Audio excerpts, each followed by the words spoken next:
Creepypastas para tener de fondo y ya a la verga. Hola mis panas, aquí señor nostálgico. Les deseo buenas noches a todos los que ven el video para dormir. Comenten buenas noches para que duerman más tranquilos. Quiero agradecer a Cleshte por ser miembro del canal. Un abrazo mi pana. Este título es gracias a... Espera que verga. Bueno, tendré que decirlo. Este título es gracias a Vergota. No se burlen jaja. Empezamos. Si mi padre hubiera sabido que conseguirme un trabajo en el pabellón psiquiátrico le habría costado la vida, probablemente lo habría pensado 2 veces.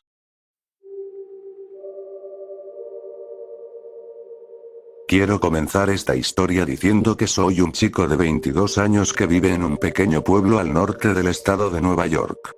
Me llamo Kevin, no diré mi apellido por razones obvias. Mi padre, Steve, era doctor y un hombre brillante. También murió para salvar mi vida. Hace poco más de un año, yo estaba completamente en bancarrota, sin un centavo a mi nombre. Verás, aunque mi padre tenía dinero, siempre tuvo esa actitud de... El hecho de que yo sea rico no significa que mis hijos lo sean. Claro, me compraba comida y me daba un lugar donde vivir, pero nunca me compró un auto ni pagó por nada que no fuera estrictamente necesario, como ir a un concierto con amigos o algo así. Pero sí hizo una cosa por mí, y fue encontrarme un trabajo. Cuando me habló de eso por primera vez, yo estaba totalmente en contra. Siendo uno de los médicos más reconocidos de nuestra zona, tenía montones de conexiones en la comunidad, especialmente en su campo. Así que su brillante idea fue hacer que trabajara en un hospital psiquiátrico. Padre del año. En fin, como dije, yo estaba 100% en contra. ¿Estás jodidamente loco? Creo que fueron mis primeras palabras. $25 la hora.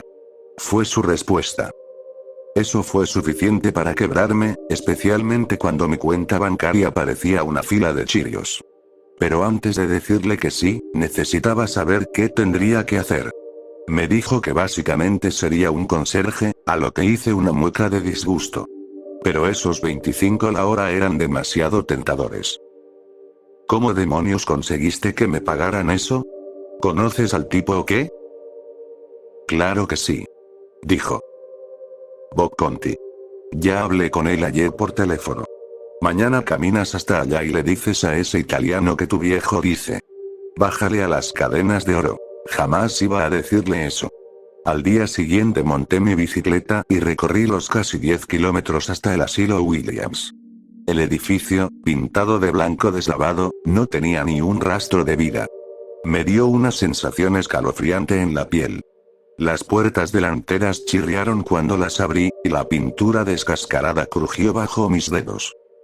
Fui recibido de inmediato por una mujer de unos 30 o 35 años sentada en una pequeña sala de espera. Hola. Dijo con un tono animado. ¿En qué puedo ayudarte? Agregó con una sonrisa. Hola, soy Kevin.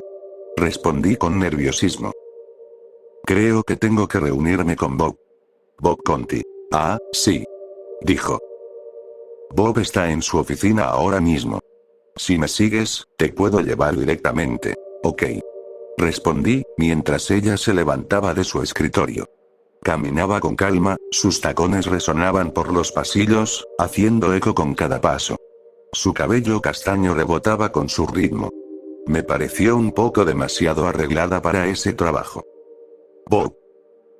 Llamó al acercarse a una puerta. Oh, tienes visita. Hizo una pausa. ¿Cómo dijiste que te llamabas? Preguntó amablemente. Kevin. Dije. Kevin está aquí para verte. Dijo a través de la puerta. Soy Tammy, por cierto. Me dijo en un tono más bajo. Momentos después se abrió la puerta y un hombre alto apareció del otro lado. Hola, Kevin. Dijo con voz cansada. ¿En qué te puedo ayudar? Sí, mi padre habló contigo por teléfono sobre comenzar a trabajar aquí. Me dijo que hablara contigo. Respondí, sin estar muy seguro de qué hacer después. Ah, claro, claro. Bueno, primero debería mostrarte el lugar, dijo saliendo de su oficina. Tu trabajo principal será alimentar a los pacientes, limpiar los baños y, en general, mantener el lugar ordenado. ¿Alimentarlos? Pregunté, algo incómodo con la idea. Bueno, en realidad lo único que tienes que hacer es pasarles la bandeja de comida por la ranura de la puerta. No es como si tuvieras que darles de comer en la boca, explicó. Solté un suspiro de alivio. Su forma de hablar de los pacientes me dio escalofríos. Se refería a ellos casi como si fueran animales. ¿Conti? ¿Eso es del norte de Italia? Pregunté, tratando de conocerlo un poco. ¿Cómo dices? Respondió frunciendo el ceño. Conti. Es italiano, ¿verdad? Pregunté de nuevo. Ah. Conti. Pensé que habías dicho Monti. Dijo bromeando. Sí, del norte de Italia. Buena suposición. Me reí y le pedí que me contara un poco más sobre el trabajo. Solo hay 10 pacientes aquí. Uno de ellos está en aislamiento las 24 horas. No es para asustarte, pero tengo que decírtelo. Es un asesino. Está clínicamente loco y no lo pueden tener en una prisión. Y bajo ninguna circunstancia debes hablar con él. Es muy manipulador y violento. Por tu propia seguridad, si alguna vez tienes una duda o algo relacionado con él, ven conmigo o con Tammy. Dijo con una mirada seria. Pude sentir de inmediato la gravedad de sus palabras. Entiendo. Respondí con un nudo en la garganta. Bueno, en fin. Dijo él. Ahora mismo los otros 9 pacientes están en sus habitaciones, pero más tarde saldrán para su hora nocturna en la sala común. Aunque no lo creas, la mayoría juega juegos de mesa, mientras que algunos se la pasan con sus conejitos imaginarios. Te tomará algo de tiempo acostumbrarte, pero créeme, no es tan difícil como suena. Supongo que voy a tener que confiar en tu palabra. Le respondí. Esta es la sala común. Dijo al girar por una esquina hacia un cuarto pequeño con algunas mesas y sillas desperdigadas, y unos cuantos juegos de mesa en estantes. Lo único que tienes que hacer es sentarte ahí durante una hora y asegurarte de que nadie mate a nadie.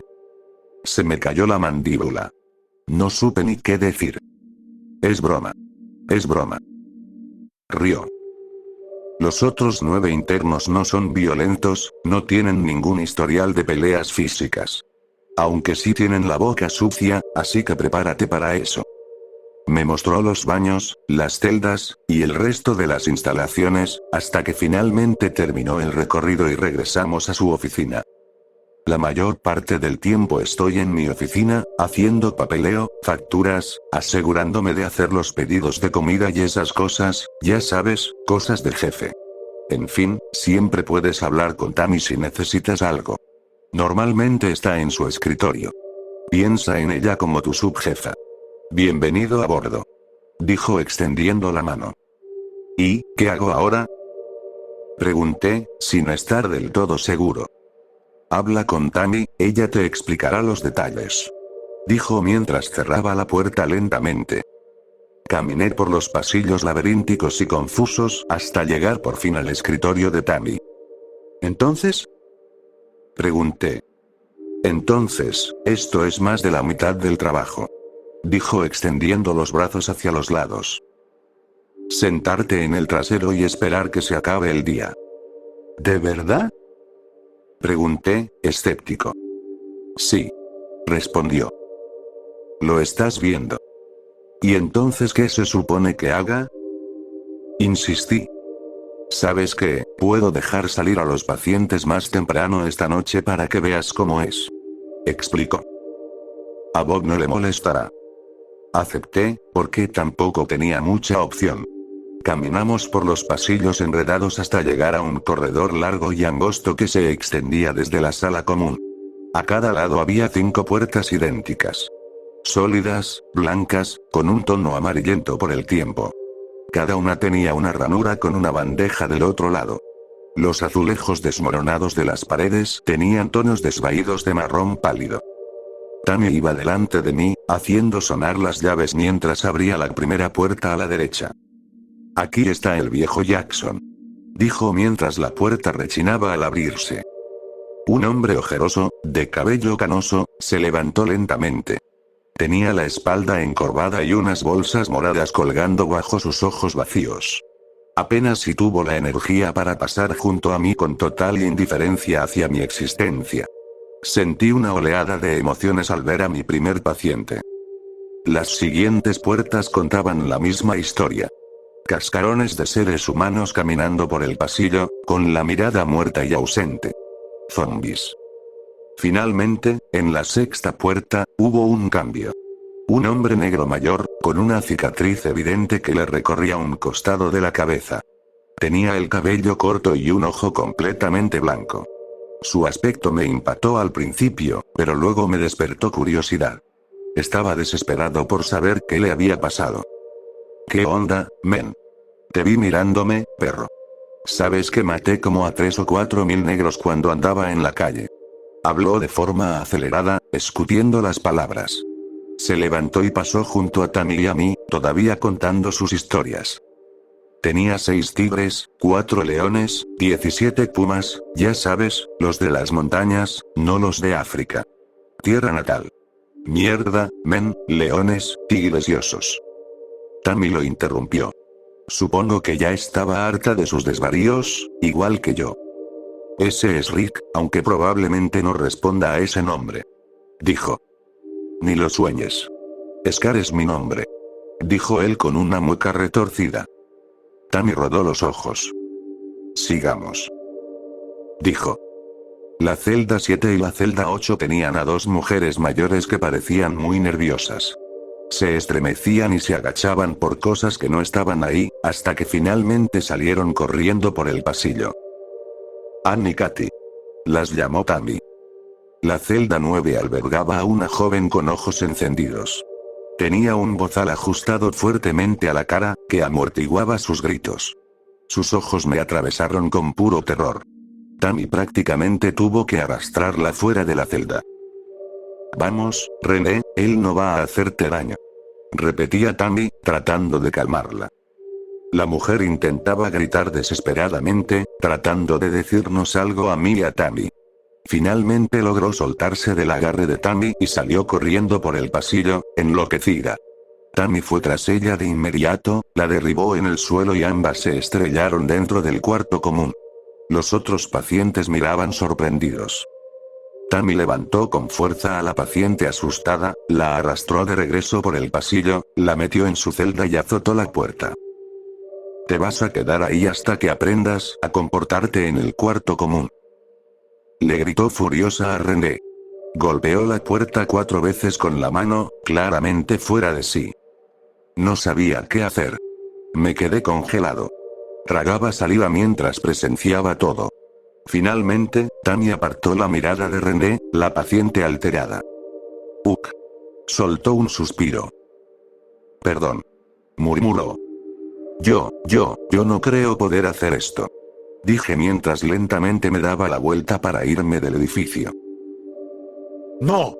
No puedes irte. Dijo. Necesitamos desesperadamente ayuda extra aquí, como puedes ver. Su voz todavía temblaba por el estrés. Ahora se escuchaban los gritos ahogados de una voz más profunda, proveniente del hombre de la celda 10. También estaba amordazado, o al menos eso supuse. Respiré hondo. Hubo un largo silencio. Vamos, puedo mostrarte los juegos que jugamos con algunos pacientes. Dijo con un tono suplicante. Está bien. Cedí al fin. Quizás tuvo algo que ver su atractivo. Su rostro era la definición de perfección.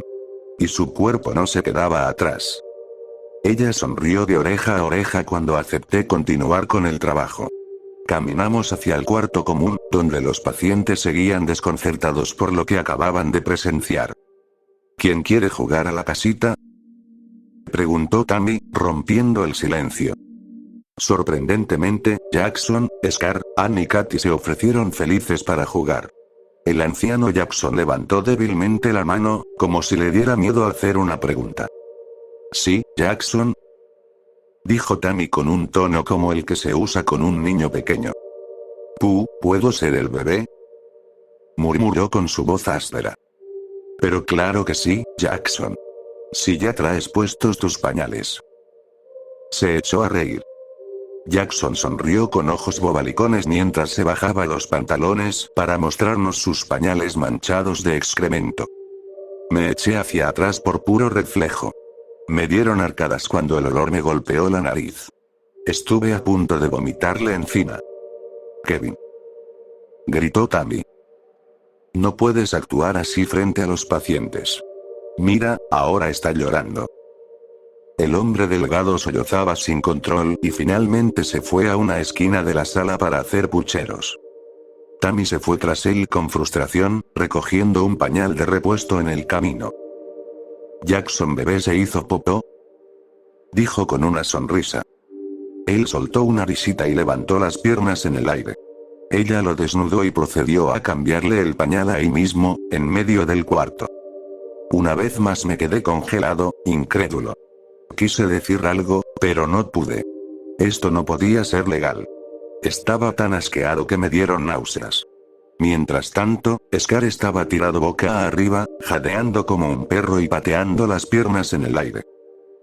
Soy el perrito, yo. Gritaba entre carcajadas. Guau guau. Tammy asomó la cabeza mientras seguía con la tarea desagradable. Sí que lo eres, Rick. Eres un buen chico. Soy Scar. Gritó. Guau guau, au. Jackson aplaudió cuando Tammy terminó de cambiarle el pañal. Ella le subió los pantalones y lo ayudó a ponerse de pie. Rápidamente corrió hacia Scar y empezó a frotarle la panza. Él sacó la lengua y rodó de lado a lado. Ruf jejejeje ruf. Katy abrió los ojos emocionada y exclamó que quería ser la esposa. ¿La esposa?, preguntó Tammy. Mía. Eso te haría lesbiana. No eres lesbiana, ¿verdad, Katy? No. Gritó Katy. Soy su esposa. Dijo señalándome a mí. No sabía qué hacer. Miré a Tammy buscando orientación. Ella levantó las cejas como diciendo que debería seguirle el juego. Katy empezó a caminar hacia mí con una sonrisa enorme en la cara. Retrocedí unos pasos y finalmente me alcanzó. Me rodeó con los brazos y me apretó con fuerza. Mis manos temblaban mientras ella me apretaba aún más fuerte. Miré fijamente a Tammy esperando que hiciera algo. Solo está jugando, Kevin. Dijo ella sin preocupación. ¿Estás segura? Apenas logré susurrar. Finalmente, Katy aflojó el agarre y retrocedió. Respiré en la breve calma. Pero entonces levantó de nuevo las manos y me sujetó la cara con fuerza. Ahora fóllame. Gritó, jalándome hacia ella. Giré el cuerpo y la empujé lejos de mí. Tammy intervino de inmediato y reprendió a Katy. Salí del cuarto furioso, sin poder procesar lo que acababa de pasar. Terminé sentado en el vestíbulo, respirando agitado y mirando hacia la puerta de entrada. Viendo hacia atrás, no entiendo por qué no me fui en ese momento y lo dejé todo. Algo me decía que debía quedarme. A lo lejos escuchaba los gritos de Tammy, mandando a todos los pacientes de regreso a sus celdas, claramente furiosa con el comportamiento de Katy. Finalmente llegó al vestíbulo, con la respiración agitada. Fui yo quien habló primero. Esto está jodido. Dije. De verdad no puedo hacer esta mierda. Escucha, Kevin. Están emocionados por ver a alguien nuevo y se comportan de forma errática, pero casi siempre son tranquilos y manejables. Intentó explicar. No. Todo está jodido. Insistí. Estás jugando a la casita con un montón de locos y una de ellas quiere acostarse conmigo. Me defendí con razón. No deberías referirte a los pacientes de esa manera. Respondió sin emoción. El vestíbulo se llenó de un silencio tenso. Creo que deberías irte a casa esta noche y pensarlo. Dijo. Pero te ruego que lo intentes otra vez mañana. No respondí mientras salía por la puerta. Lo primero que hice al llegar a casa fue contarle a mi papá todo lo que había pasado. Le dije que simplemente no podía con eso. Pero él insistió en que volviera. Vamos, Kevin. No me hagas quedar mal. Bob me ha dicho una y otra vez que están batallando para encontrar buenos trabajadores allá. Y mira, el hombre te ofrece $25 la hora y tú dices que no puedes. Hazlo, por tu padre, vuelve mañana. No pude decirle que no. Al mediodía del día siguiente, estaba de regreso. Tammy se alegró al verme. Incluso me cocinó el almuerzo. Unas rebanadas delgadas de carne de venado entre dos gruesas rebanadas de pan blanco. Solo por ese sándwich valió la pena volver. Demonios, eso estuvo increíble. Le dije. No como venado desde que tenía como 6 años. Se me había olvidado lo bueno que sabía. Gracias. Respondió con una media sonrisa. Pasamos las siguientes horas sentados, hablando de tonterías mientras esperábamos la hora de ir al cuarto común. Finalmente, Tammy decidió liberar a los pacientes. Caminamos por los pasillos serpenteantes hacia el cuarto común. Me pidió que esperara ahí mientras ella los liberaba. Volvió poco después, seguida por una turba de chiflados. Algunos de los más tranquilos empezaron a jugar damas entre ellos, mientras que los más inquietos se acercaron a nosotros. ¿Alguna vez les conté que tuve 8 dragones de Komodo? Soltó Scar. Se llamaban Charlie, Bruce, Lil Terry, Big Terry, Sebastián. ¿Quién quiere jugar a la casita? Interrumpió Tammy. Todos saltaron de emoción ante la idea. Me dio escalofríos. Sus expresiones faciales eran inquietantes. Sentí la necesidad de salir de ahí. ¿Dónde está el baño, Tammy? Por el pasillo, pasando las celdas. Me indicó. Salí rápido, cruzando el pasillo de las celdas, mientras escuchaba los gritos ahogados del hombre de la celda 10. Un escalofrío me recorrió el cuerpo. Llegué al baño. Ni siquiera tenía ganas de ir. Solo me senté en el inodoro por unos 10 minutos, tratando de ordenar mis pensamientos. Volví a caminar por el pasillo lentamente, sin muchas ganas de regresar al cuarto común. El hombre ya no gritaba. Me acerqué más al pasillo y sentí un cosquilleo en la columna. Pronto estaba parado al final del pasillo sin salida, justo frente a la celda 10. Sentí una extraña curiosidad. Como ese impulso de mirar hacia abajo cuando estás en una cornisa muy alta. Me quedé mirando la puerta blanca y pálida. No se oía nada. Sin movimiento, sin respiración, sin gritos.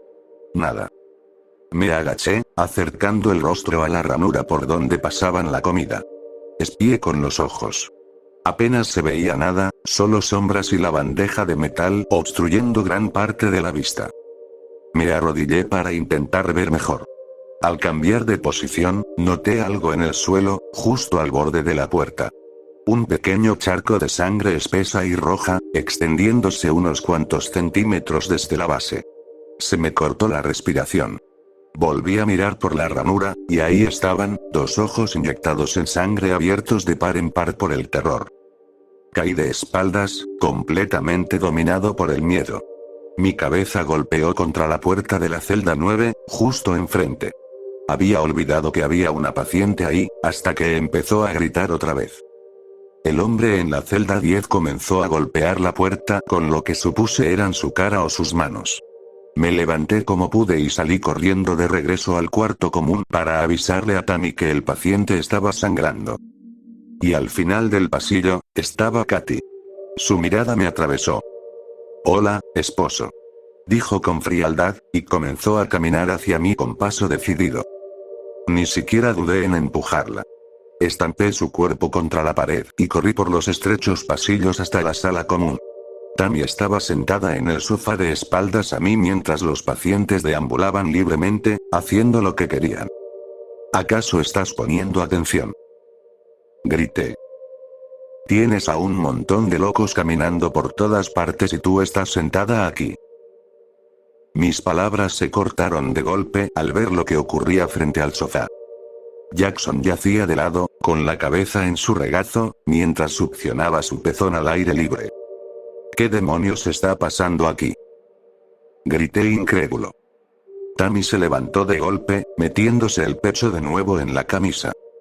«Dale de comer al bebé. Dale de comer al bebé», exclamó Jackson, feliz.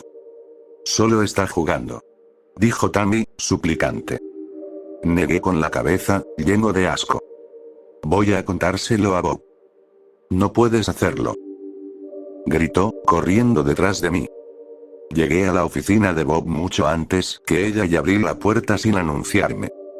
Estaba sentado en su escritorio, con el cañón de una pistola en la boca.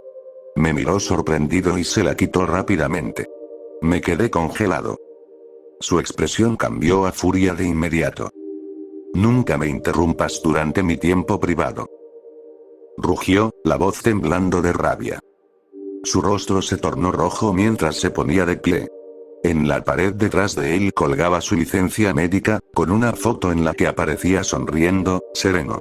Esa imagen parecía burlarse de él. La observé con más atención. Sentí un escalofrío recorrerme el cuerpo. El hombre de la foto y el hombre detrás del escritorio no eran la misma persona. Se me hundió el corazón. No sabía qué hacer. Empecé a retroceder lentamente, hasta chocar con Tammy. Ella lloraba, histérica, gritando que no le dijera nada a Bob. En ese estado de miedo y confusión, le di una bofetada sin pensar. Cayó al suelo de inmediato, y las llaves de las celdas se deslizaron por el pasillo. Se me revolvió el estómago al empezar a juntar las piezas en mi cabeza. Agarré las llaves y salí corriendo por los pasillos, esquivando a los pacientes de mirada vacía. Fui directo a la celda número 10, y giré la llave en la cerradura. Mis sospechas se confirmaron en cuanto vi al hombre. El mismo de la foto en la oficina. Bob Conti. Sentí náuseas cuando vi que le faltaban pedazos de carne en el muslo. La sangre le corría por las piernas, formando un charco en el suelo. Antes de poder reaccionar, miré por el pasillo angosto y la vi. Tammy. De pie, completamente quieta, con una expresión perturbadora en los ojos. Un cuchillo con sangre seca colgaba de su mano derecha.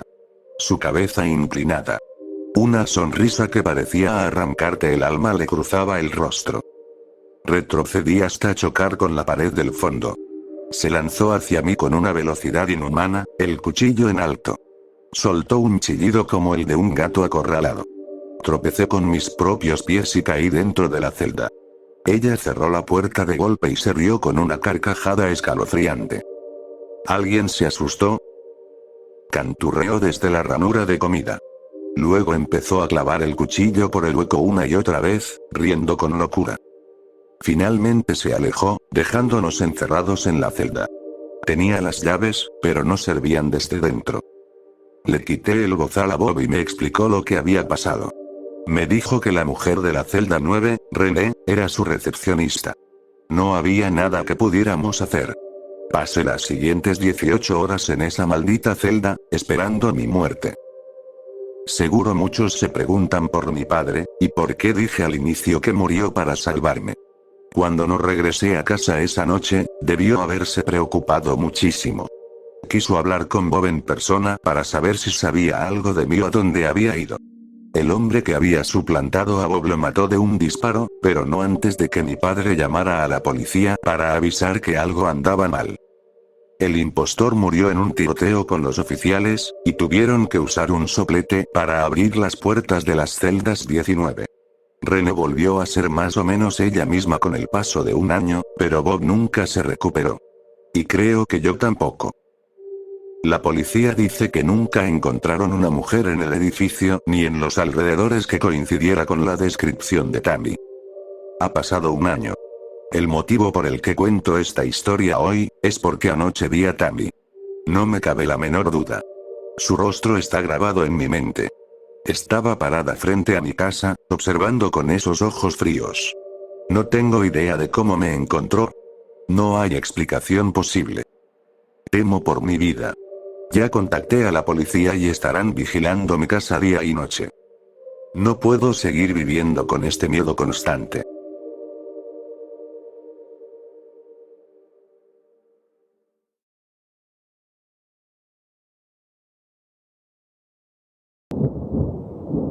La bruja del bosque.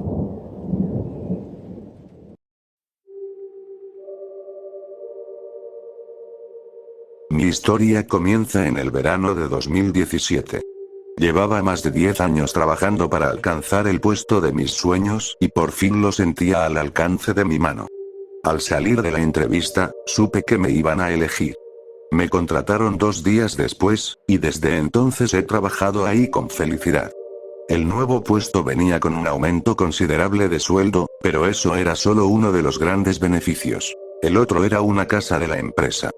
No lo podía creer cuando me lo dijeron. En la descripción del cargo no se mencionaba nada sobre alojamiento gratuito, pero no iba a quejarme. Me enviaron la dirección y me dijeron que podía mudarme cuando quisiera, o no hacerlo. Era decisión mía.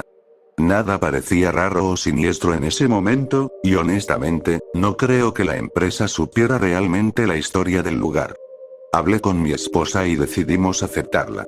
Dijeron que era una casa grande en medio del bosque, a unos 25 minutos de mi lugar de trabajo. Apenas 4 meses antes habíamos recibido a nuestro primer hijo, así que pensamos que el espacio y la ubicación nos vendrían bien. Contraté a una mudanza, empacamos todo y nos fuimos. El día que llegamos, nos tomó más de 3 minutos recorrer la larga y serpenteante entrada hasta la casa. Me dijeron que era una casa, pero yo la llamaría una finca. Era enorme y estaba completamente aislada. Había un jardín de flores gigantesco lleno de caminos y plantas hermosas por todas partes. A la izquierda, un invernadero largo recorría todo el patio, lleno de vegetales frescos que podíamos tomar y comer a nuestro gusto. Mi esposa y yo quedamos maravillados con el lugar. Se sentía sereno, de una paz increíble. Nos tomó solo unos días instalarnos, y yo aún tenía un par de semanas antes de empezar a trabajar. La casa era mucho más grande de lo que necesitábamos. 5 habitaciones, 3 baños y un sótano completo. No estaba terminado, pero era muy limpio, ideal para guardar cosas que no usábamos. Todo el lugar estaba impecable. Casi como si alguien lo hubiera estado cuidando desde hace mucho. Supuse que la empresa lo mantenía así mientras esperaban a que alguien se mudara. Una tarde, mientras mi esposa y el bebé dormían la siesta, decidí recorrer los alrededores. Me puse mis botas de senderismo y salí a caminar. Todo estaba rodeado de árboles y matorrales, pero el terreno estaba bien cuidado. El invernadero relucía de limpio y los vegetales eran deliciosos. El jardín de flores era un espectáculo, perfumando todo el ambiente. Caminaba por la parte trasera de la casa cuando noté lo que parecía un sendero pequeño entre los árboles. Era extraño, un simple camino de tierra como los que hacen los animales. Me acerqué al borde del bosque y sí, eso parecía. Un sendero marcado por pasos constantes. Lo seguí un rato hasta que me detuve en seco. Frente a mí había 2 tumbas polvorientas y sucias, con lápidas rotas. Estaban tan desgastadas que no se leían los nombres, pero alcancé a distinguir parte de las fechas. 1862. 1880x, y 1880x. XXXX. ¿Por qué había una tumba aislada aquí? ¿Alguien la visitaba seguido? Tendría sentido, considerando lo marcado del sendero. Me quedé observando la piedra cuando escuché un grito desgarrador, allá en el bosque, más allá de las tumbas. Me asusté tanto que tropecé tratando de huir. Corrí de regreso a la casa, donde mi esposa y el bebé ya estaban en el patio trasero buscándome. ¿Qué pasó?, preguntó. ¿Por qué estás pálido, como si hubieras visto un fantasma? Al parecer, no escucharon el grito. No quise asustarlos más, así que mentí. Pensé que vi un oso, pero fue nada. Ella me miró con desconfianza, pero aceptó la explicación. Entramos a cenar temprano y la noche transcurrió con normalidad. A la mañana siguiente, me desperté antes que los demás y decidí ir al invernadero por espinaca para el desayuno. Nada mejor con huevos. Bajé en silencio para no despertar a mi familia, me puse una bata y sandalias y salí. Mientras me acercaba al invernadero, escuché algo. Un murmullo bajo, con ritmo. Al acercarme más, distinguí que era una mujer tarareando una canción. Su voz era suave, hermosa, casi maternal. A través del vidrio esmerilado, vi una figura oscura. Llamé. «Hola». El tarareo se detuvo. Me acerqué despacio a la puerta y miré por la entrada. Allí estaba. Una mujer vieja, sucia y harapienta, mirando fijamente los vegetales. Di un paso dentro y ella giró la cabeza hacia mí de golpe, como si me atravesara con la mirada. Parecía que quería matarme. Me congelé. No podía moverme ni hablar. Entonces gritó. El mismo grito del día anterior. Cerré los ojos con fuerza.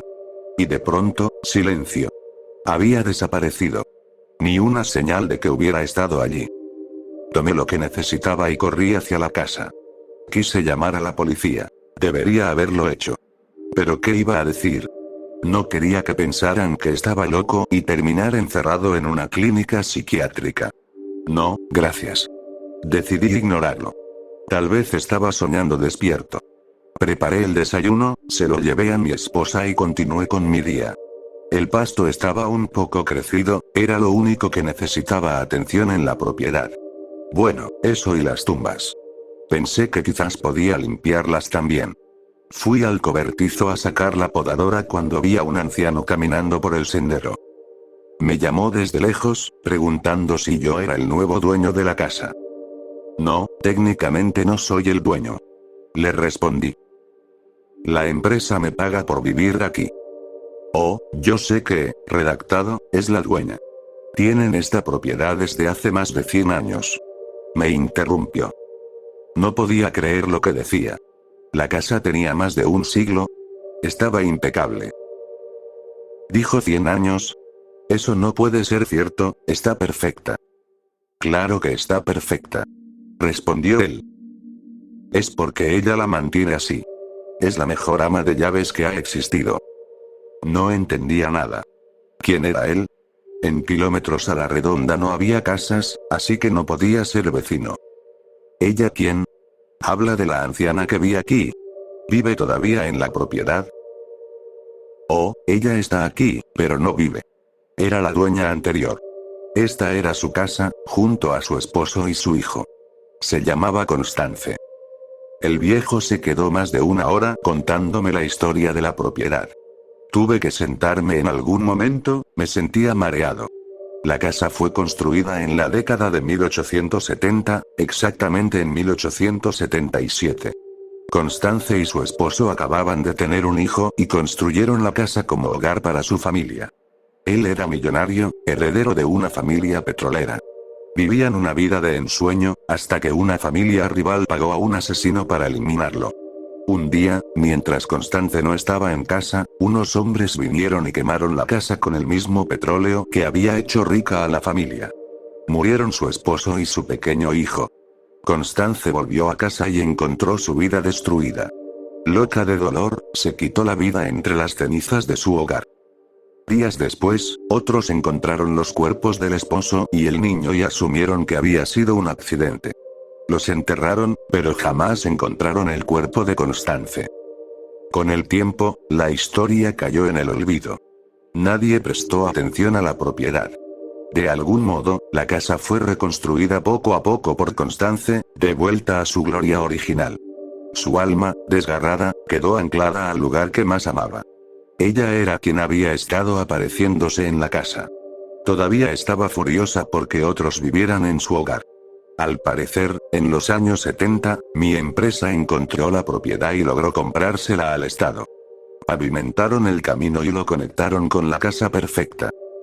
Agradecí al anciano por su historia y me propuse una misión. Demostrarle a Constance que nosotros amaríamos esa casa tanto como ella. Salí a comprar algunos materiales de albañilería y suministros. Esperé hasta entrada la noche y fui a las tumbas. Nunca había hecho algo así, así que tuve que aprender un poco en línea antes de intentarlo, pero empecé a limpiar el lugar y a colocar las lápidas en su sitio. Cuando llegué a la segunda lápida, escuché el grito. Esta vez, estaba mucho más cerca. Miré más allá del sitio, hacia el bosque, y vi a Constance. Se veía furiosa, casi flotando, con el cabello suspendido en el aire. Era como si no supiera qué estaba haciendo ahí, como si creyera que iba a destruir lo que quedaba de las lápidas. Comenzó a caminar hacia mí, y luego corrió. Fue aterrador. Me preparé para lo peor, sin saber qué pasaría, cuando mi esposa y mi hijo salieron entre los árboles. Constance se detuvo en seco. Se veía confundida. Mi esposa se acercó, me besó en la mejilla y me entregó a nuestro hijo. Nos quedamos ahí un rato. No creo que ellos pudieran verla. Pero yo sí. Pude ver cómo su actitud cambiaba.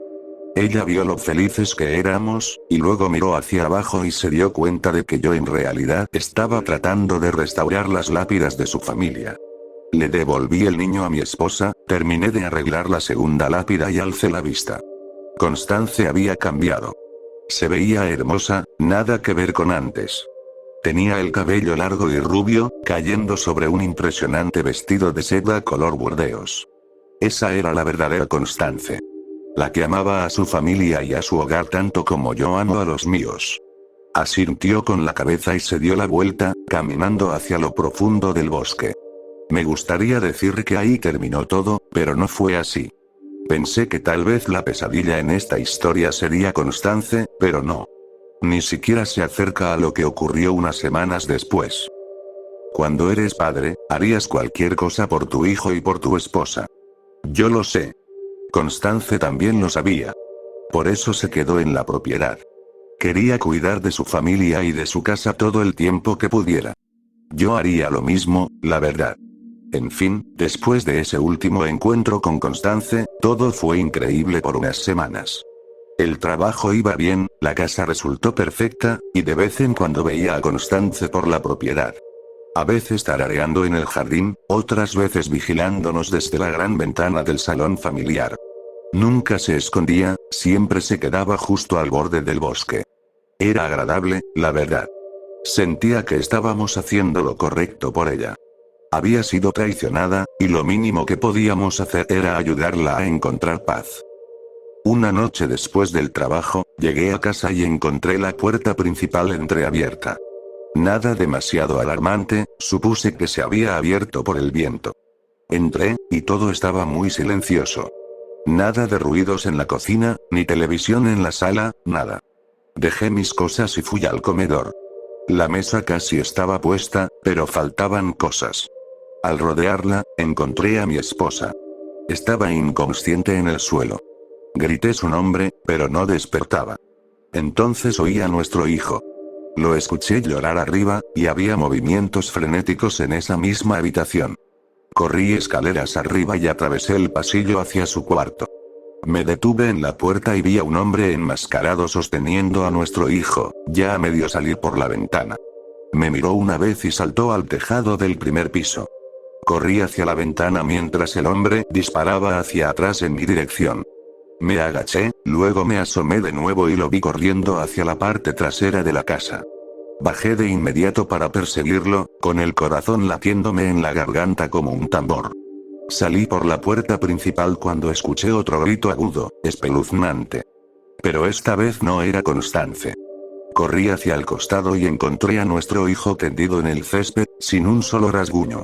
Frente a mí, a través del bosque, se oían ramas rompiéndose, y los gritos cada vez más lejanos del hombre. Supe que había terminado. Supe que estábamos a salvo. Mi esposa se había despertado con el alboroto de arriba y afuera, y llamó a la policía antes de salir a buscarnos. Corrió hacia nosotros y nos abrazó.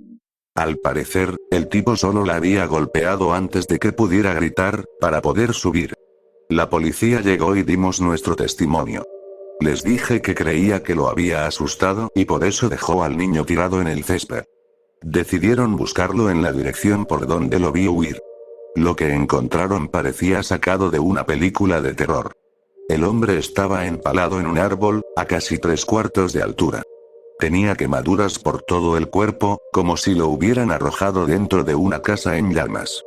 Tras investigar un poco, descubrieron que ese mismo sujeto había estado secuestrando niños en varios estados, y lamentablemente, ninguno había tenido la suerte del mío.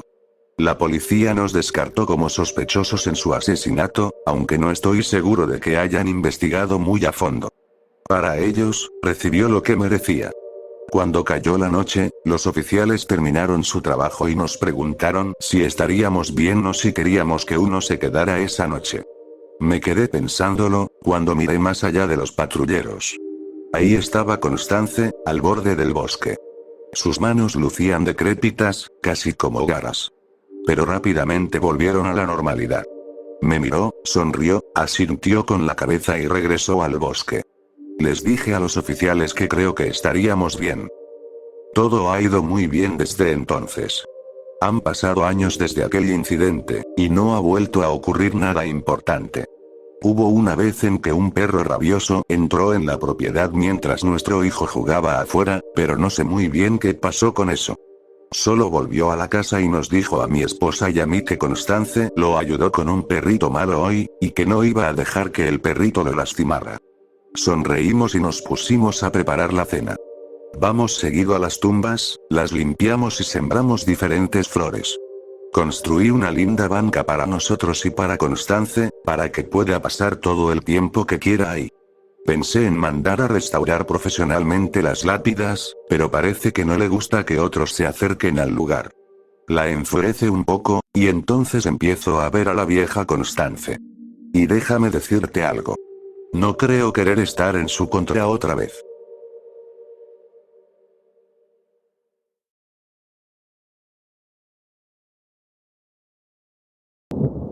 Me perdí en el desierto cuando tenía 8 años.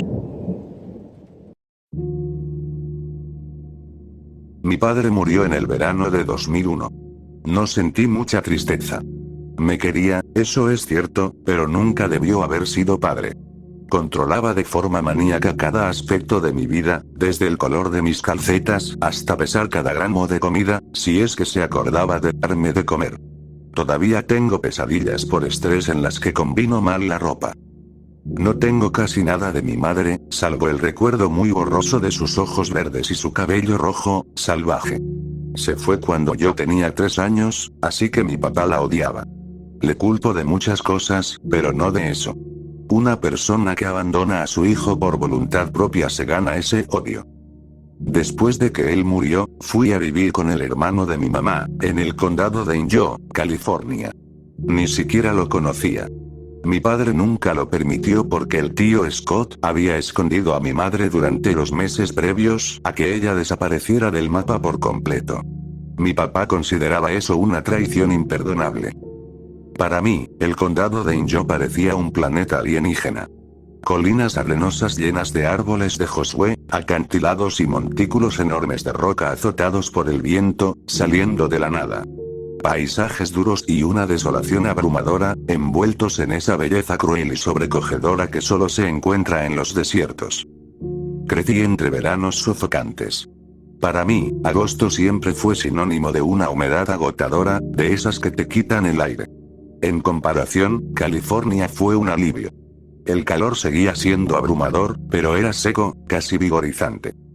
Mi tío tenía una casa hermosa con una piscina cristalina y 10 acres de acantilados, colinas, rocas y árboles pequeños.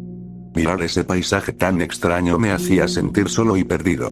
Las noches eran lo peor, cuando el viento aullaba en el desierto como si fueran lamentos de fantasmas. Tampoco me gustaba la casa. Las habitaciones eran demasiado grandes, demasiado brillantes, demasiado limpias, con paredes blancas llenas de ventanas enormes que hacían que todo se viera más blanco, más brillante, más vacío. Era una especie de infierno especial para un niño solitario y lleno de ansiedad. Una tarde de agosto, ya no aguanté más. Mi tío estaba en el trabajo. La casa estaba inquietantemente quieta, saturada por el aire frío artificial de los aires acondicionados. Era incómodo. Estaba aburrido, solo e inquieto. Así que al final decidí salir. El calor me envolvió en cuanto abrí la puerta. Solté un suspiro de alivio al sentir cómo me sacaba el frío feo de los huesos. Frente a mí se abría un paisaje salvaje que se perdía en el horizonte. Los acantilados se alzaban a lo lejos como los dedos rotos de un gigante. Quería escalarlos. Desde la cima, podría ver la casa y la piscina. Ya lo visualizaba en mi cabeza. Brillando como una joya bajo el sol de la tarde. Así que me puse en marcha, tan lleno de sueños sobre conquistar esos acantilados que ni siquiera pensé en llevar agua. El desierto es un embustero. Te da una falsa confianza que se mantiene incluso mucho después de haber pasado el punto sin retorno. Sabía que tenía sed y que estaba cansado. Pero no entendí lo agotado que estaba hasta que llegué a la base de esos acantilados alienígenas. Me invadió un mareo. El cielo pálido giró sobre mí. Lo siguiente que supe fue que las rocas y la arena áspera me arañaban la piel. Me había desmayado. Extendí el brazo con debilidad para limpiarme el sudor de la frente. Mi piel se sentía caliente. No solo caliente. Cocida. Como si nunca fuera a enfriarse otra vez. O como si nunca hubiera estado fresca para empezar. Las formaciones rocosas aparecían en mi visión periférica. De cerca, estaban llenas de madrigueras y grietas lo suficientemente grandes como para dar refugio a un adulto. Atraído por la promesa de sombra, empecé a arrastrarme. La arena, las piedritas y los abrojos me raspaban las manos y las rodillas. Estaba mucho más débil de lo que pensaba, y perdí el conocimiento antes de llegar a la sombra. Me despertó un sacudón brusco. Enseguida me di cuenta del dolor. Era húmedo, punzante y caliente, cubriéndome el cuerpo como una segunda piel. Dos manos increíblemente fuertes tiraban de mi brazo con violencia, como si quisieran arrancarlo de su sitio. El horror me estalló en el pecho. Traté de gritar. Solo salió un silbido áspero que me hizo arder la garganta. Las manos apretaron con más fuerza, sus dedos enormes hundiéndose en mi piel chamuscada por el sol. Las ampollas se reventaban y la piel muerta se despegaba, dejando al descubierto carne tierna y húmeda, a merced del sol del desierto. Intenté levantarme y correr, pero apenas pude moverme. El hombre me soltó y se irguió. Comenzó a dar vueltas a mi alrededor, sus pies crujían sobre la arena. Y cuando los vi, me quedé sin aire. 6 dedos largos terminaban en garras crueles que rasgaban el suelo. Escamas color hueso cubrían su carne seca. Los pies eran enormes. Al menos el doble del tamaño de mi cabeza. Mirarlos me mareaba. Pensé en lagartos, en aves. Pero, ¿qué tan grande tendría que ser un reptil o un loro para tener unas garras así? Se dejó caer en 4 patas y me miró fijamente. Yo también lo miré, hipnotizado y horrorizado a partes iguales. Ojos verdes inmensos brillaban detrás de una cresta ósea. Su hocico larguísimo destellaba bajo el sol agonizante. Una cinta alucinante de lobos, pterodáctilos, caimanes y ciervos cruzó por mi mente mientras trataba, sin éxito, de identificar aquella monstruosidad. Se deslizó fuera de mi vista, levantando nubes de arena que me quemaron la cara. Sus manos me tomaron por la pierna. Esta vez sí sentí las escamas, lijando mi piel dañada hasta arrancarla. Las mandíbulas se cerraron sobre mi muslo. Una presión que rompía los huesos precedió a un dolor profundo, abrumador.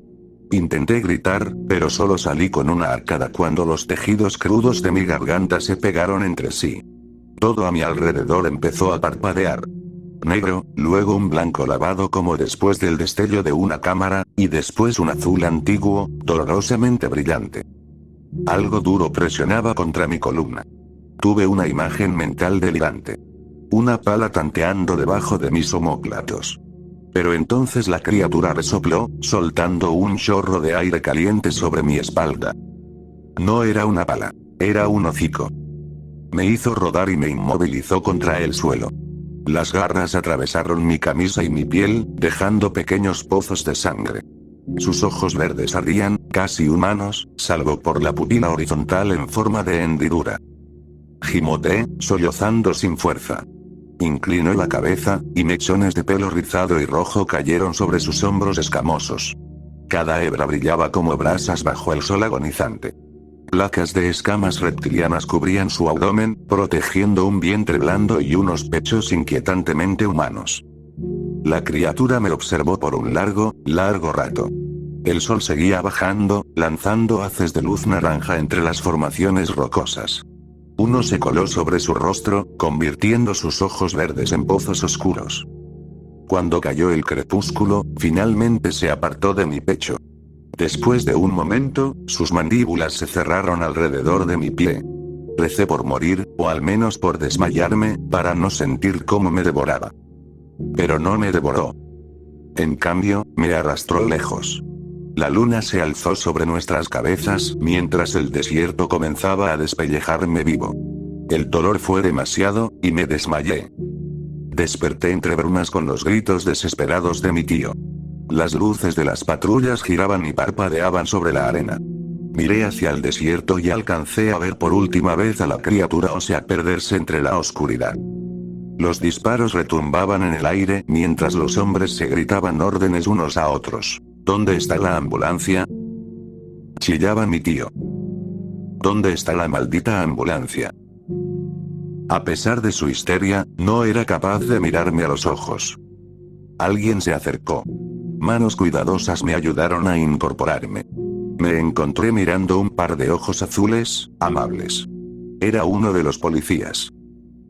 Llamamos a una ambulancia. Me dio una sonrisa suave. Parecía viejo y joven a la vez, y tan agotado como yo me sentía.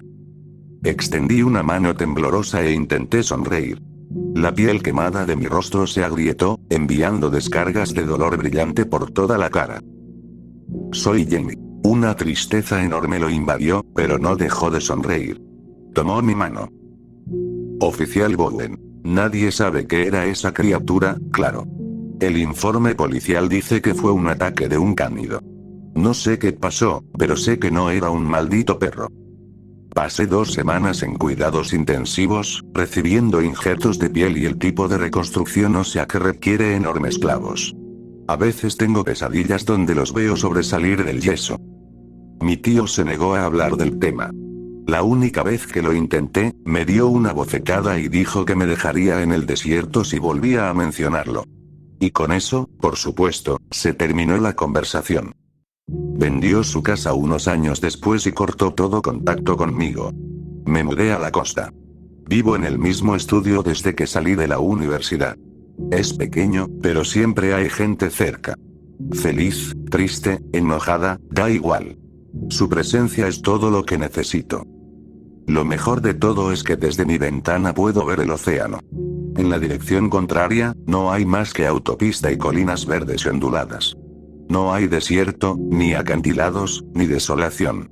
No hay dónde esconderse para los monstruos. Las cosas están bien. Mi yo de niño nunca lo habría creído, pero ahora soy feliz.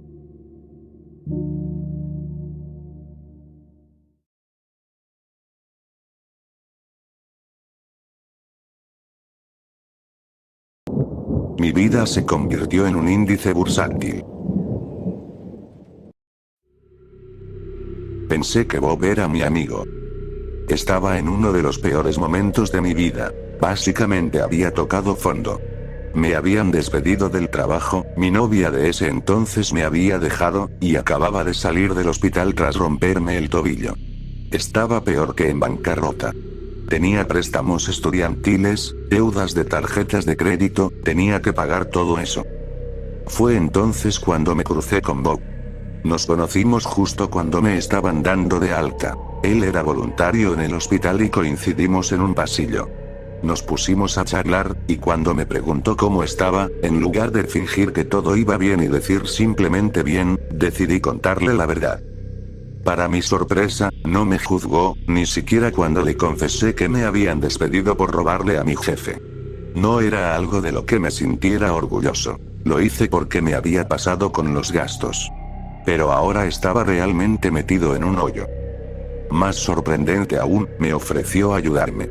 Me dejó quedarme en una habitación extra que tenía en su casa, sin pagar renta por un tiempo. No tener que pagar alquiler me ayudaría a ahorrar para pagar mis deudas. Conseguí un trabajo de medio tiempo y, con mis gastos reducidos, empecé a avanzar un poco en los pagos. No era mucho, pero calculaba que en un par de años podría terminar con las deudas si todo seguía igual. Claro, quería encontrar un trabajo de tiempo completo eventualmente y subir mi salario, pero sabía que no podía seguir aprovechándome de Bob para siempre, así que mis gastos también aumentarían. Bob nunca me criticó. Al contrario, era increíblemente solidario. Nos llevábamos muy bien. Por un tiempo, lo consideré el hermano que nunca tuve. Cuando ya me sentía un poco más estable, me presentó a una chica que conocía, y conectamos de inmediato. Se llamaba Samantha, y en cuestión de días me olvidé por completo de mi ex. Más de una vez pensé que todo esto era demasiado bueno para ser verdad, y con el tiempo, descubrí que tenía razón. Verás, hubo algo que nunca noté. Bob tenía mucho dinero, estaba forrado. Tal vez por eso tenía tantas cosas y las chicas siempre andaban detrás de él. Nunca le tuve envidia. De hecho, me parecía que si alguien merecía tanta buena fortuna, era él. Asumí que lo había heredado todo o algo así, pero la verdad era muchísimo peor. Una noche, después de una fiesta larga en su casa, cuando ya todos se habían ido y Bob estaba dormido en el sofá, borracho, me puse a limpiar como pude.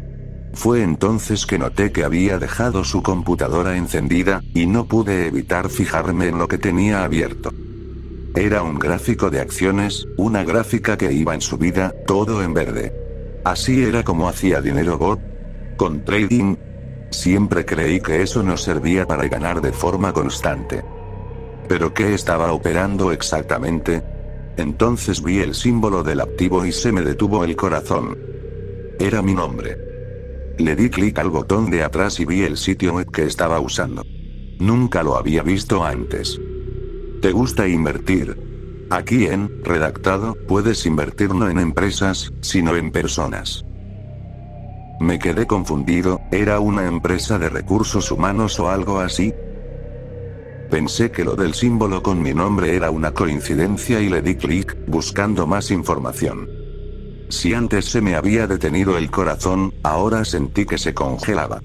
Era un perfil mío, y tenía una lista de cosas que me habían pasado.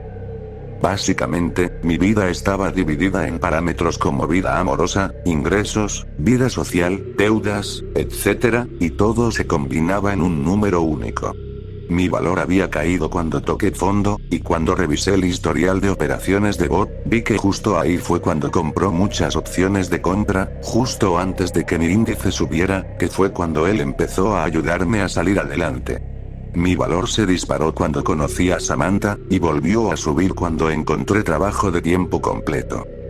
Tenía 1000 preguntas. ¿Cómo sabían tanto de mi vida? Había detalles como X, Y y Z tuvo estreñimiento y que jamás le conté a nadie. Había unos 5000 perfiles en la página, escogían gente al azar para hacer índices con ellos. Ese era el verdadero motivo por el cual Bob me estaba ayudando. Para que subiera mi valor y él ganara dinero. Ese tren de pensamiento se detuvo en seco cuando vi su operación más reciente. Acababa de comprar varias opciones de venta sobre mi índice. Como si supiera que iba a caer. Oh. Me di la vuelta y ahí estaba Bob, todavía un poco borracho, pero lo bastante lúcido para ver qué estaba haciendo yo. Me miró fijamente, nunca le había visto esa expresión tan llena de odio. Agarró una botella cercana y la rompió, quedándose con el extremo afilado en la mano derecha. No necesitaba ver más. Salí corriendo de la casa. Ya pasaron más de 30 minutos y no he oído sus pasos, pero no estoy seguro de estar a salvo. ¿Siempre planeó matarme? Si mi índice llegaba a 0, su posición bajista se dispararía de ganancias. Pero mientras camino por la calle y escribo todo esto en mi celular, no puedo evitar pensar en algo. Ahora mismo estoy sin casa. Sin un peso. Apostaría que Samantha también era parte del plan, así que ni siquiera puedo contar con ella. Viendo hacia atrás, todo en nuestra relación fue demasiado perfecto. Así que, en cierto sentido, Bob ya ganó con su apuesta. Quizás debería crear yo también una cuenta en esa página. Siempre y cuando logre sobrevivir esta noche, y encuentre un lugar donde dormir.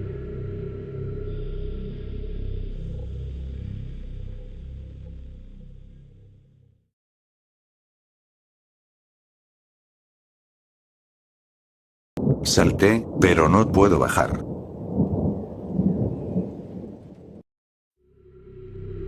Lo sé, el título suena raro pero, no hay otra forma de describir lo que pasó. Uno de los focos de la cocina se fundió, así que, como cualquiera, tomé una silla para cambiarlo. Hasta ahí, todo fue normal. No desayuné nada raro, no pasé por el campo de batalla de algún guerrero antiguo, no, todo había sido un mes común y corriente hasta ese momento. Y por eso mismo no tengo idea de cómo explicar lo que ocurrió después. Cuando terminé, salté de la silla. Como decía Newton. Lo que sube, tiene que bajar. Excepto que, en mi caso, no bajé. No sé cómo explicarlo, pero justo cuando llegué al punto más alto del salto, no lo hice. Es decir, me quedé suspendido. Como en esas caricaturas donde el personaje se queda congelado en el aire unos segundos antes de caer al suelo. Solo que yo nunca caí. Me quedé ahí, suspendido en el aire, sin poder hacer nada al respecto. Obviamente, en cuanto me di cuenta de que, por alguna razón, no podía bajar, empecé a mover brazos y piernas en el aire, sin éxito. Ahora entiendo que no podía moverme porque no había nada contra qué impulsarme. Supongo que solo tengo a Newton para culpar de eso. Pensé que si me quitaba los zapatos, eso me daría un poco de retroceso, como hacen los astronautas en el espacio, pero no. Simplemente me quedé ahí. Por suerte, tenía el teléfono en el bolsillo y llamé a mi roomie, que se quedó completamente atónito al verme. Trató de bajarme, pero no pudo. Y no por falta de esfuerzo. Juro que sentí que me iba a arrancar la pierna hasta que le pedí que se detuviera. ¿Llamamos a alguien?, me preguntó. ¿A quién? No sé, los bomberos, la policía, una ambulancia. Wow. Le dije. ¿Qué? ¿No lo ves? ¿Ver qué? Eso. Señalé la esquina del cuarto. De la nada, había aparecido algo, por decirlo de algún modo. Parecía un caimán deformado, aunque su piel era completamente negra y su cuerpo, junto con sus ojos, brillaban con una extraña luz violeta. Y no estaba solo. Vi aparecer otro cerca de la esquina opuesta.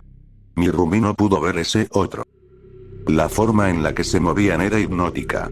Al igual que yo, parecían estar atrapados en el aire, pero cada pocos segundos daban un pequeño salto de unos centímetros, cada vez más cerca. Más cerca de mí. Creo que entiendo lo que pasó. De algún modo, al saltar, rompí el límite de alguna otra dimensión. Una donde habitan estos monstruos. Por eso no me puedo mover, y por eso atraje su atención. Mi roomie fue a llamar a quien pudiera ayudar, pero honestamente no tengo ni idea de qué podrían hacer para sacarme de este lío. Una de estas criaturas sombrías está a solo un pie de distancia. Casi puedo ver el hambre en sus ojos, y no parece que tengan problema con el sabor de la carne humana. Ya estoy empapado de sudor frío, y eso solo parece haberlas animado más. Estoy escribiendo lo más rápido que puedo, pero por favor, apúrense. Tengo un presentimiento horrible en el estómago, como si no me quedara mucho tiempo.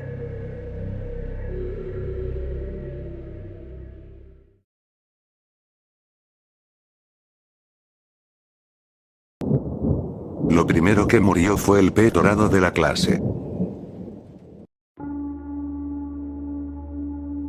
El pez dorado fue lo primero que murió. A veces mueren, ¿no? Eso no es motivo para sospechar algo ilícito, y mucho menos para sospechar que los niños tuvieran algo que ver. Solo entonces todas las plantas de papa de la clase murieron. El proyecto de la clase se marchitó, se ennegreció y murió. Los niños dijeron que las plantas parecían serpientes muertas. Ya sabes, los niños tienen una imaginación muy vívida. La señorita Robbins murió después. Sufrió un infarto allí mismo en clase, y los niños se quedaron sentados, observando. La encontraron muerta con el teléfono en la mano, con la línea cortada en dos. Debió ser algún niño jugando con tijeras, ¿verdad? La sustituta se rompió la pierna camino al trabajo. Resbaló con un trozo de hielo, que va. Tuvo que operarse para arreglarlo. Hubo una complicación y murió en la mesa de operaciones. Demasiada anestesia. Los amigos por correspondencia de la clase dejaron de responder. Cuando la administración intentó contactar a la otra escuela, nadie contestó el teléfono. Quizás despidieron a la secretaria. Darren Anderson encontró la iglesia abandonada en el bosque. Dijo que la encontró por el olor. El lugar estaba lleno de cadáveres de animales destrozados. Siempre pensamos que había coyotes en ese bosque. Ya no podemos dejar que los niños jueguen allí. Las mascotas del pueblo empezaron a desaparecer. Pensamos que los coyotes debían estar llegando. La gente empezó a llevar armas. Nunca se sabe cuándo se puede ver un coyote. A Darren Anderson le cortaron la garganta y sus hijos desaparecieron. Podrían haber sido esos secuestradores. A veces vienen de la frontera y se llevan a los niños a México. Paula Torrini también desapareció, pero encontraron sus intestinos esparcidos por el techo. Los niños habían desaparecido y había un rastro de sangre que se extendía hasta el bosque. La policía del pueblo empezó a disparar a los coyotes en cuanto los avistaban. Los niños cantaban canciones infantiles sobre la señorita Robbins, Darren Anderson y Paula Torrini. Cantaban sobre las manos del diablo, arrastrándonos al infierno. La escuela prohibió las canciones infantiles. No sirvió de nada. La gente se atrincheró en sus casas. Las líneas telefónicas se cortaron. Algunos intentaron irse, pero sus autos se salieron de la carretera. Algunos se quedaron dormidos al volante o reventaron una llanta. Sucede. La noche del 7 de junio, todos los niños desaparecieron. Se dejaron rastros de sangre en el bosque, pero la iglesia quedó reducida a cenizas. No pudieron determinar la causa. El jefe de bomberos dijo que un rayo debió haber caído en el techo. Quemar la leña seca. Después de que los niños se fueron, los adultos se fueron del pueblo. No tenía sentido quedarse.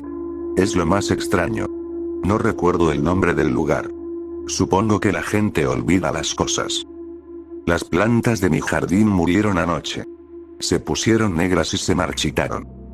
Parecen serpientes muertas. A veces, por la noche, puedo oír las voces de los niños cantando canciones infantiles. Cantan sobre la señorita Robbins, Darren Anderson y Paula Torrini. Y luego cantan sobre mí.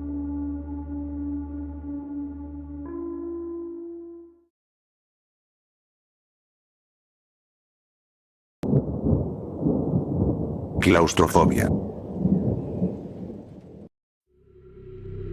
Llego casi sin aliento a mi destino. El quinto piso. Subir y bajar las escaleras un promedio de 10 veces al día llega a ser molesto, pero es parte de mi trabajo. Mucha gente me ha hecho la misma pregunta. ¿Por qué no usar el elevador? Simplemente soy muy claustrofóbico. Respondo. A veces digo otra cosa solo por diversión, como que estoy intentando bajar de peso o algo así. Pero eso nunca revela toda la verdad. Honestamente no sé por qué empezó conmigo. No conozco a nadie más que tenga el mismo problema.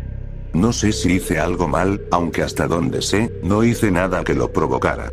Nuestra casa no fue construida sobre algún terreno sagrado indígena, no estuvo ocupada por un culto satánico, y no compré nada maldito en la Dark Web. Pero me estoy adelantando. Tenía 8 años la primera vez que sucedió.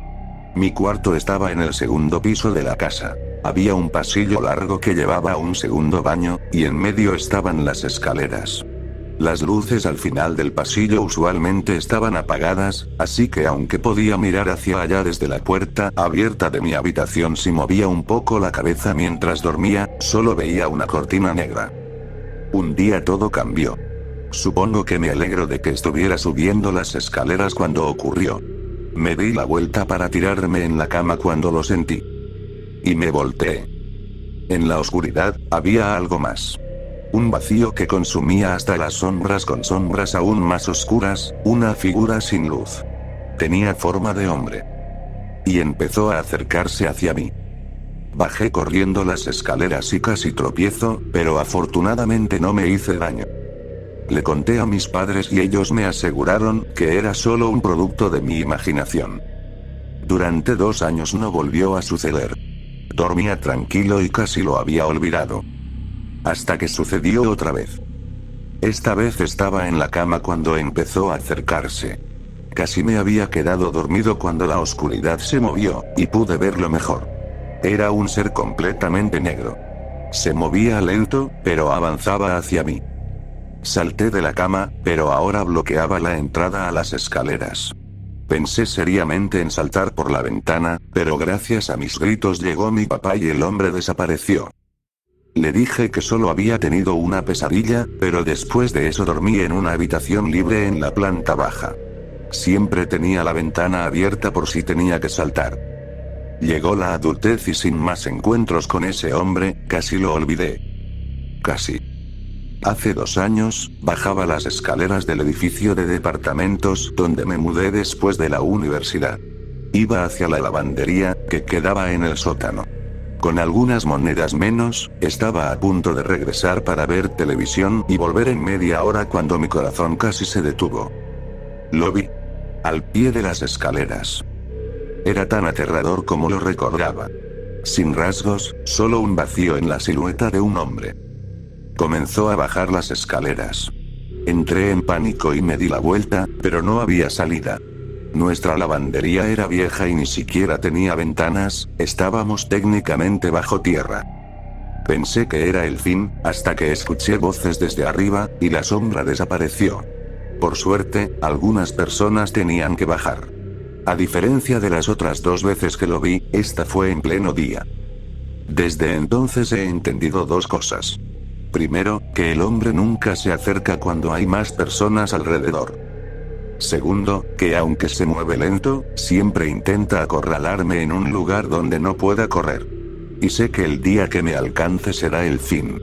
La muerte, o un destino peor, me espera cuando ponga una de sus manos sin forma sobre mí. Me salvaron 2 veces otras personas, pero no creo que tenga suerte una tercera vez. Siempre tengo que asegurarme de estar en un lugar lleno de gente, pero como podrás imaginar, eso no siempre es posible. Así que debo estar siempre alerta. Siempre tengo que comprobar que haya al menos 2 salidas donde vaya. ¿Elevadores?